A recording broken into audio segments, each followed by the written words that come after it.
वहाँ पर एक टैक्सी खड़ी थी, लेकिन लोग दूसरी टैक्सी का इंतजार कर रहे थे। मीरा बिना सोचे समझे उस टैक्सी में बैठ जाती है। टैक्सी मीरा को बहुत दूर के एक बस स्टॉप पे ले जाके रोक देती है। मीरा टैक्सी से बाहर निकलती है।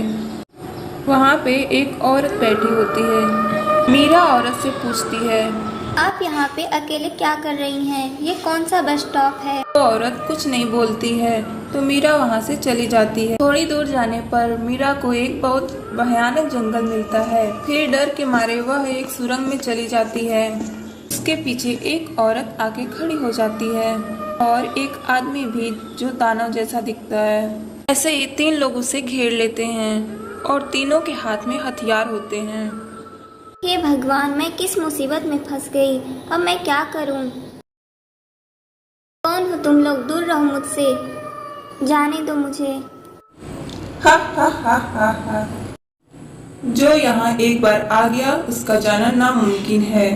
मीरा को कुछ समझ में नहीं आता है। फिर वो मन में ही हनुमान चालीसा पढ़ने लगती है। तभी वो तीनों गायब हो जाते हैं। मीरा सुरंग से बाहर निकलती है तो उसे एक तांत्रिक मिलता है। बेटा, तुम इस भयानक जंगल में क्या कर रही हो? तो मीरा उसे सारी बात बता देती है। अब वो सब तुम्हारा पीछा कभी नहीं छोड़ेंगे। मेरे पास एक उपाय है। मैं तुम्हें मंत्रों से भरा हुआ एक हथियार देता हूँ। इस हथियार से तुम सबको मार दोगी तो वो तुम्हारा पीछा कभी नहीं करेंगे और वो हमेशा के लिए नष्ट हो जाएंगे। मीरा फिर से उस गुफा में जाने लगती है। जो औरत उसे बस स्टॉप पे मिली थी वो उसे जंगल में भी बैठी हुई दिखाई देती है। मीरा चुपचाप वहाँ से चली जाती है। लगता है इसे मरना ही है, फिर से मौत के मुंह में आ गई। मीरा आगे बढ़ती है और एक एक करके सबको मार देती है। मीरा सुरंग से बाहर निकलती है तो वह देखती है कि वह औरत उस जंगल में नहीं होती है। मीरा अपने घर लौट जाती है।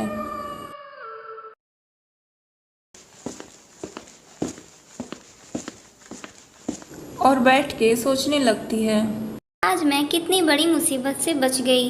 गांव में कमला नाम की लड़की रहती थी। उसकी शादी एक विशाल नाम के लड़के के साथ हुई थी। एक दिन उसका पति उसे छोड़कर चला जाता है। कमला, मैं यह गांव छोड़कर जा रहा हूँ।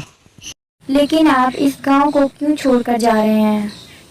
क्योंकि तुम मुझे नहीं अच्छी लगती हो। मुझे तुम्हारे साथ नहीं रहना है। ऐसा मत करिए, मुझे छोड़कर मत जाइए। लेकिन विशाल नहीं मानता है। वह उसे अकेले ही छोड़कर चला जाता है। हे भगवान, मेरे पास तो कुछ भी नहीं है इस गरीबी में। अब मैं क्या करूंगी? मुझे कोई काम करना ही पड़ेगा, मैं भूखी नहीं रह सकती। फिर कमला काम ढूंढने के लिए निकल जाती है।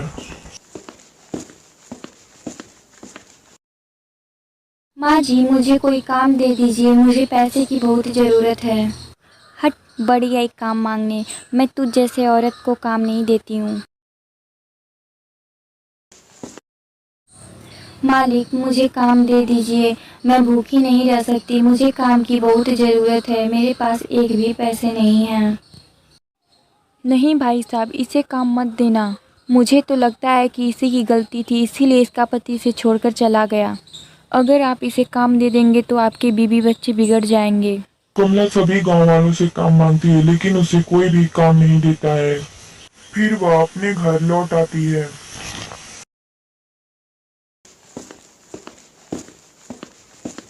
और घर पहुंचते ही वह रोने लगती है। ज्यादा दिन भूखे रहने की वजह से वह कमजोर हो चुकी थी और नीचे गिर जाती है। फिर वह तड़प तड़प कर मर जाती है। एक बार एक आदमी जंगल में लकड़ी काटने जा रहा था। उसे एक कटा हुआ सिर दिखाई देता है। वह डर के मारे वहां से लौट आता है और गांव में सबको बता देता है। पूरे गांव में कटे हुए सिर की चर्चा होने लगती है। एक बार उसी गांव में एक औरत के घर के सामने ढेर सारा खून पड़ा हुआ मिलता है। हे भगवान, इतना सारा खून कहाँ से आया? वह डर के मारे वहाँ से भाग जाती है। हर दिन गांव के सरपंच को ऐसी घटनाएं सुनने को मिल रही थी। एक दिन सभी गांव वाले इकट्ठा होते हैं और सरपंच के पास जाते हैं। सभी लोग अपने साथ हुई घटनाओं को बताने लगते हैं। सरपंच जी, जब मैं लकड़ी काटने जा रहा था तो मुझे एक कटा हुआ सिर मिला और मेरे घर के सामने ढेर सारा खून पड़ा हुआ था। सरपंच और गांव वाले मिलकर जागने की योजना बनाते हैं। सभी लोग गांव के पास वाले जंगल में इकट्ठे हो जाते हैं और वह लोग देखते हैं कि एक चुड़ैल उन्हीं लोगों की तरफ ही जा रही थी और उसके हाथ में एक तलवार थी। तुम कौन हो? कृपया करके हमें मत मारो, हमें छोड़ दो।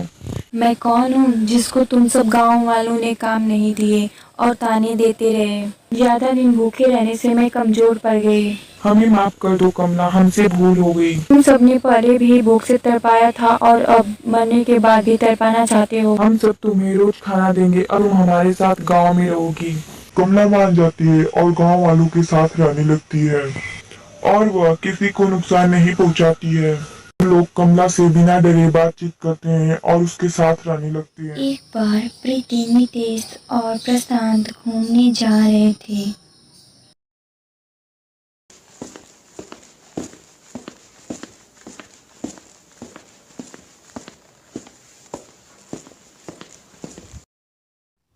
अरे यार, अब हम लोग बहुत दूर आ चुके हैं। मुझे तो लगता है यहाँ से चलना चाहिए, क्योंकि आगे ही बहुत भयानक जंगल है जिसमें बहुत सारे जानवर रहते हैं। वो हम पे अटैक कर सकते हैं।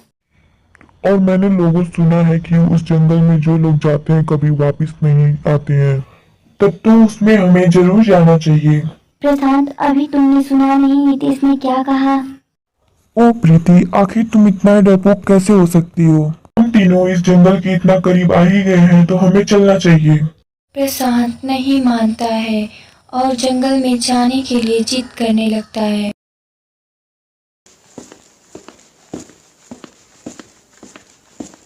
थोड़ी देर चलते ही वह तीनों उस जंगल में पहुंच जाते हैं। अरे यार, ये जंगल तो बड़ा अजीब है। ये कैसी अजीब सी आवाज आ रही है? प्रीति, तुम डरो मत, ये जानवर की आवाज है। अरे वहां पर देखो, कोई खड़ा है। हाँ यार, वो कौन खड़ा है? लगता है कि कोई औरत है। मुझे तो लगता है कि वो हमसे हेल्प मांग रही है। मैं जाकर देखता हूँ। जैसे ही प्रशांत उसके पास जाने की कोशिश करता है, वह वहां से भागने लगती है। प्रशांत अब तक आया क्यों नहीं? नितेश, चलो देखते हैं कि प्रशांत ठीक तो है। मुझे तो लगता है कि ये सब एक जाल है। नितेश कुछ भी नहीं बोलता है। फिर प्रीति पलट कर देखती है तो वहां पर नितेश नहीं था। जैसे ही प्रीति जंगल से निकलने की कोशिश करती है, तभी उसके सामने सफेद साड़ी में चुड़ैल आ जाती है। इसका मतलब वहाँ पर जो औरत खड़ी थी वो तुम थी? बताओ, मेरे दोस्त कहाँ हैं? चुड़ैल जोर जोर से हंसने लगती है। हा हा हा, मैंने तुम दोनों को मार दिया और अब तुम्हें भी मार दूंगी। प्रीति बहुत डर जाती है। उसे यकीन हो चुका था कि अब वह चुड़ैल उसे भी मार देगी। वह चुड़ैल प्रीति की ओर जा रही थी।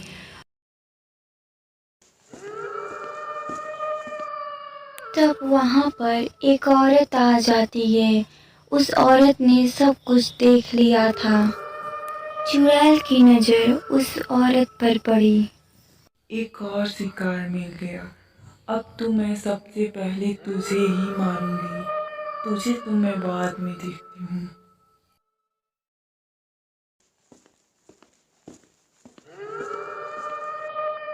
प्रीति वहां से तेजी से दौड़ी। चुड़ैल प्रीति का पीछा करने लगती है। वह चुड़ैल प्रीति को मारने ही वाली थी। तभी प्रीति जंगल से बाहर निकल जाती है और वह बच जाती है।